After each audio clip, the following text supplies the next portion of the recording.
નમસ્કાર. આપણે અભ્યાસ કરી રહ્યા છીએ ધોરણ 9 વાર્ષિક પરીક્ષા 2025 નું એસાઇનમેન્ટ અને એમાં વિભાગ બી માં પ્રકરણ 1, 2, 3 અને 4 નો અભ્યાસ આપણો થઈ ચૂક્યો છે. આજે પ્રકરણ નંબર 6 નો અભ્યાસ આગળ વધારીશું અને તેના દાખલાઓનો અભ્યાસ કરીશું. તો વિભાગ બી ની અંદર પહેલો દાખલો એમાં આપેલો છે કે રેખા PQ અને રેખા RS બિંદુ O માં છેદે છે. જો ખૂણો POR જેમ ખૂણો ROS બરાબર 5/7 તો તમામ ખૂણાઓ શોધો. એટલે કે બે રેખાઓ છે એકબીજાને O બિંદુમાં છેદે છે. જ્યારે બી પ્રકરણ 6, 7, 8, 9 ભૂમિતિના જે ચેપ્ટરો છે એનો જ્યારે આપણે અભ્યાસ કરતા હોઈએ તો સૌથી પહેલા એની રકમ વાંચી અને આકૃતિ બનાવવાનો પ્રયત્ન કરવાનો. સૌથી પહેલા કીધું છે PQ અને RS એવી બે રેખાઓ છે. તો સૌથી પહેલા આપણે અહીંયા બે રેખાઓ દોરીશું. આ રેખા PQ અને આ બીજી એક રેખા દોરી આપણે જેનું નામ આપીએ RS અને બંને O બિંદુમાં છેદે છે. તો રકમ પ્રમાણે થઈ ગયું કે PQ અને RS O બિંદુમાં છેદે છે.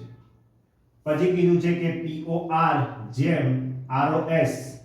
તો અહીંયા જોવાનું POR એટલે કે આ ખૂણાની વાત થઈ રહી છે અને ROS એટલે આ ખૂણાની વાત. આ બંનેનું પ્રમાણ આપ્યું છે 5/7 નું પ્રમાણ આપ્યું છે. એટલે આપણે આના માટે 5x અને આના માટે 7x ધારી લઈશું. હવે આ એકબીજાને કેવા ખૂણા છે તો રૈખિક જોડના ખૂણા બનાવે છે. વ્યાખ્યા અનુસાર કે જે બે ખૂણાના જે એક સામાન્ય ભુજ હોય અને બાકીના જે ભુજ હોય પરસ્પર વિરોધી હોય તો એનાથી જે રચના થાય એ રૈખિક જોડના ખૂણા છે. તો આ આપણા રૈખિક જોડના ખૂણા છે. તો અહીંયા લખીએ કે ખૂણો POR અને ખૂણો ROS રૈખિક જોડના ખૂણા છે. આ બે રૈખિક જોડના ખૂણા છે અને રૈખિક જોડના ખૂણાનો સરવાળો 180 અંશ થાય. તો હવે લખીશું ખૂણો POR પ્લસ ખૂણો ROS બરાબર 180. પ્રમાણ આપણે રાખ્યું છે એ લખીશું 5x પ્લસ 7x બરાબર 180 માટે 12x બરાબર 180. x ને કરતા બનાવીએ તો 180 ભાગ્યા 12 ભાગાકાર કરીએ 180 ભાગ્યા 12 તો જેનો આન્સર આપણને મળશે 15. x નું મૂલ્ય 15 આવ્યું. એ હવે આપણે POR નું જે પ્રમાણ છે તેમાં અને ROS ના પ્રમાણમાં મૂકી દઈશું. તો લખીશું ખૂણો POR બરાબર 5x = 15 ગુણ્યા 5. x નું મૂલ્ય આપણું આવ્યું છે 15. તો 15 ગુણ્યા 5 એટલે કે 75. બીજો જે ખૂણો છે એનો છે ROS એટલે એનું પ્રમાણ છે 7x. તો કે 15 ગુણ્યા 7 બરાબર 105. આ આપણે જે બે ખૂણા કીધા છે એના માપ આપણને મળી ગયા. હવે આપણે જે બાકીના બે ખૂણા છે તો POR એની સામેનો જે ખૂણો છે એ છે QOS. તો સામસામેના ખૂણા એ શું બનાવે? અભિકોણની જોડ બનાવે છે. તો અભિકોણ કેવા હોય? સમાન હોય. તો આપણે એ પણ લખીશું હવે કે ખૂણો POR બરાબર ખૂણો QoS બંનેના માપ કેટલા થાય છે 75 એકબીજાને સમાન છે એ જ પ્રમાણે ROQ એની સામેનો ખૂણો છે POS તો એ પણ સમાન હોય તો ખૂણો ROQ બરાબર ખૂણો POS બરાબર 105 તો આ પ્રમાણે પહેલા દાખલાની અંદર જે ચારે ચાર ખૂણા છે એના માપ મળી ગયા કે પહેલો જે ખૂણો છે POR એ 75 છે તો એની સામે QoS આ પણ કેટલાનો થાય છે 75 ROQ 105 છે તો POS આ પણ કેટલો થાય છે 105 તો આ થઈ ગયો આપણો દાખલા નંબર 1 હવે આપણે દાખલા નંબર 2 નો અભ્યાસ કરીએ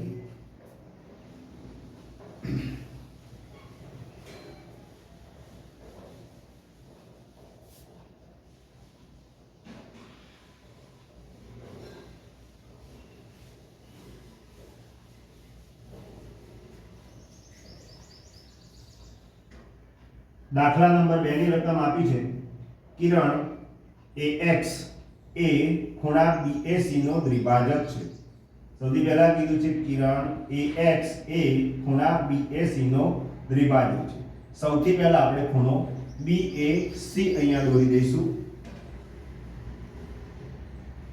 આ આપણો ખૂણો દોરી દીધો BAC BAC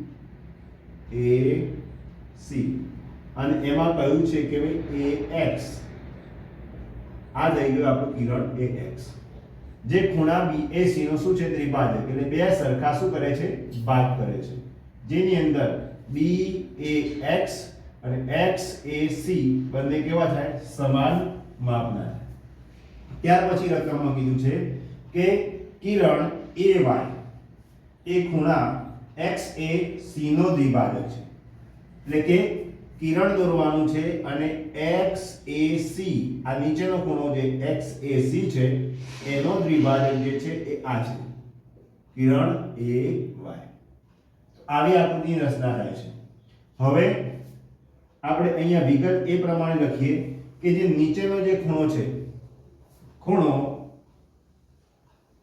XAC નો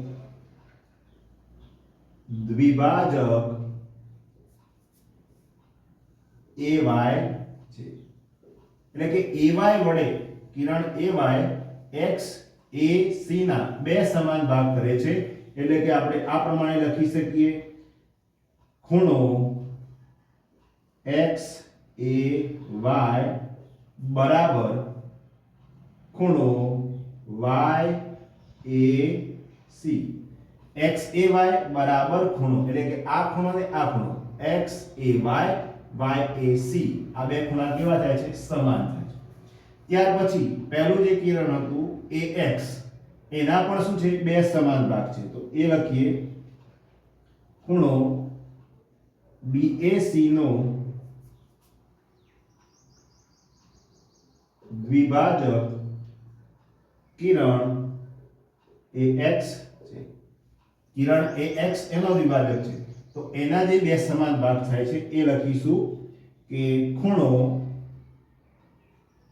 BAX બરાબર ખૂણો XAC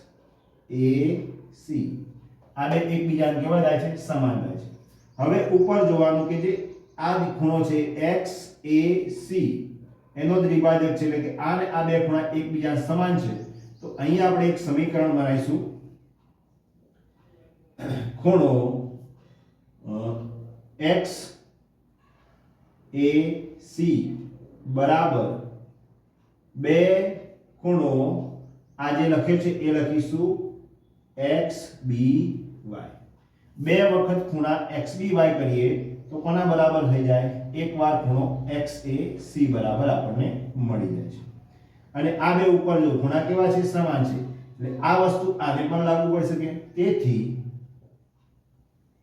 ખૂણો BAX બરાબર બે ખૂણો XBY બરાબર છે. ત્યાર પછી રકમમાં આપણને આપ્યું છે કે ખૂણો BAY કેટલાનો છે 60 નો છે. તો આપણને BAC શોધવાનું કીધું છે. તો આગળનું ગણતરી કરીએ. BAY એમાં જે બે ખૂણા છે એ લખીશું. ખૂણો BAY બરાબર એમાં એક ખૂણો છે એ છે BAX પ્લસ બીજો ખૂણો છે XBY. હવે જે આ BAX છે તો BAX ના સ્થાન પર જો અહીંયા છે BAX બરાબર બે ખૂણો XBY. તો અહીંયા લખી દઈશું બે ખૂણો XBY પ્લસ ખૂણો XBY. તો કેટલા ખૂણા થઈ ગયા? ત્રણ ખૂણો XBY આપણને મળ્યો અને આનું મૂલ્ય આપણને રકમમાં આપ્યું છે 60. તો આપણે ખૂણો શોધીશું XBY માટે ખૂણો XBY બરાબર 60/3. જેથી ખૂણો XBY આપણને મળશે 20. આ XBY નું માપ મળી ગયું. હવે આખો જે ખૂણો શોધવાનો છે એમાં BAY અને YAC આ બેનો આપણે શું કરી દઈશું? સરવાળો કરી દઈશું. તો અહીંયા એ લખીએ કે ખૂણો સાઈડમાં લખી દઈએ. ખૂણો BAC બરાબર ખૂણો BAY પ્લસ ખૂણો YAC. હવે આ માપ તો 60 આપેલું છે, પરંતુ જે આ મૂલ્ય મળ્યું એ આ બે ખૂણા કેવા છે? એકબીજાને સમાન છે. એટલે કે અહીંયા આપણે મૂકીશું 20 અને ટોટલ આપણો જવાબ થશે 80. એ ખૂણો BAC નું મૂલ્ય આપણને મળ્યું. જે રકમમાં આપણને BAC શોધવાનું કીધો છે એ કેટલો થશે? 80 અંશનો ખૂણો થશે. તો આ રીતે આપણે દાખલા નંબર 2 નો અભ્યાસ કરી શકીએ છીએ. નેક્સ્ટ જે દાખલા નંબર 3 છે એનો હવે અભ્યાસ કરીશું આપણે કે જેની રકમ આપેલી છે ખૂણો x અને ખૂણો y કેવા છે? પૂરક કોણ છે. રકમ બાજુમાં લખેલી છે ખૂણો x અને ખૂણો y કેવા છે? પૂરક કોણ છે. તો અને પાછું પ્રમાણ પણ આપેલું છે કે પૂરક કોણ છે ખૂણો x જેમ ખૂણો y 25 જેમ 11. તો x અને y શોધો. પૂરક કોણ છે તો સૌથી પહેલા આપણે લખીશું દાખલા નંબર 3 માટે ખૂણો x પ્લસ ખૂણો y બરાબર 180. એકબીજાના પૂરક કોણ છે. હવે પ્રમાણ આપ્યું છે 25 જેમ 11 આપણને પ્રમાણ આપેલું છે. તો એ લખીશું 25x પ્લસ 11x બરાબર 180. સરવાળો કરીએ તો મળશે 36x બરાબર 180. માટે x બરાબર 180/36. ભાગાકાર કરીએ તો x નું મૂલ્ય આપણને મળે 5 કે 36 પંચા 180. x નું મૂલ્ય આવી ગયું છે 5. હવે આપણે ખૂણો x શોધવો છે તો એનું માપ છે આપણી છે 25x. 25 ગુણ્યા 5 તો 125. આ થઈ ગયો આપણો ખૂણો x. ખૂણો y જે છે આપણી પાસે 11x પ્રમાણ તો 11 ગુણ્યા 5 એટલે કે 55. આ ખૂણા y નું માપ થઈ ગયું. પહેલા અને બીજા દાખલા કરતો બહુ સિમ્પલ છે. ખૂણો x અને ખૂણો y પૂરક કોણ હોય અને પ્રમાણ છે 25 જેમ 11. તો ખૂણો x નું માપ આવશે 125 અને ખૂણા y નું માપ આવશે 55. આ થઈ ગયો દાખલા નંબર 3. ત્યાર પછીનો જે દાખલા નંબર 4 છે એનો અભ્યાસ કરીએ.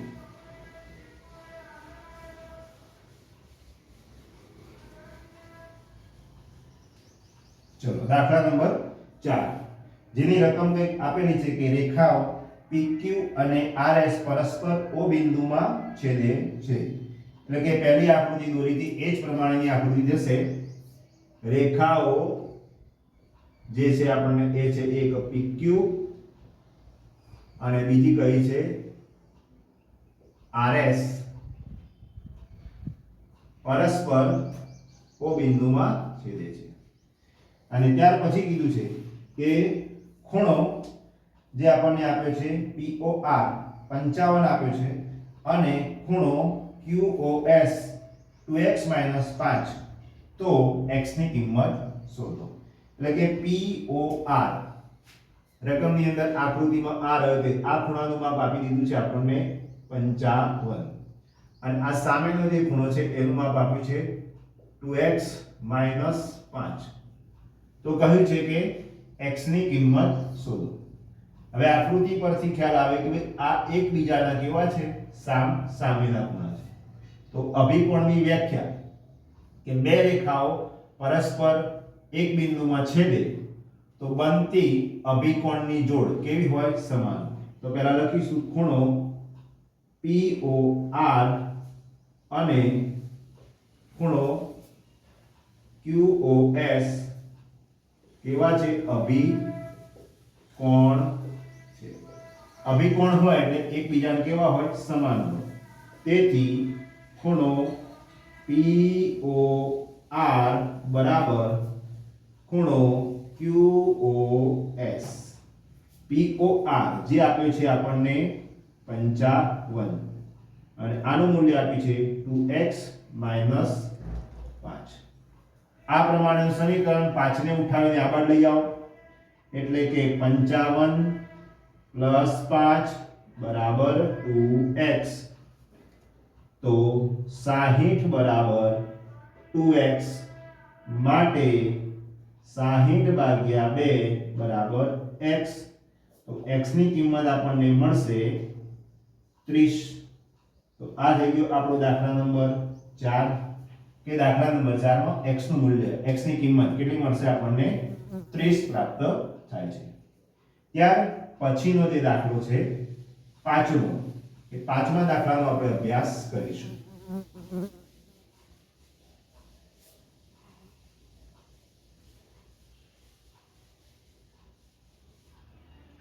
દાખલા નંબર 5 માં કહ્યું છે ખૂણો A અને ખૂણો B કોટી કોણ છે અને ખૂણો A બરાબર B + 20.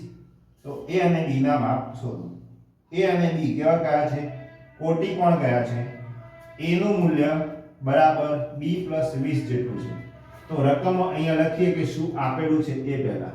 દાખલા નંબર આપણો પાંચમો ખૂણો A બરાબર ખૂણો B + 20 આ રકમમાં આપ્યું છે અને કહ્યું છે ખૂણો A અને B કેવા છે? કોટી કોણ. તો ખૂણો A + ખૂણો B કોટી કોણ હોય એટલે વ્યાખ્યા આપણને યાદ હોવી જોઈએ કે જે બે ખૂણાના માપનો સરવાળો 90 થાય એકબીજાના શું કહેવાય? કોટી કોણ.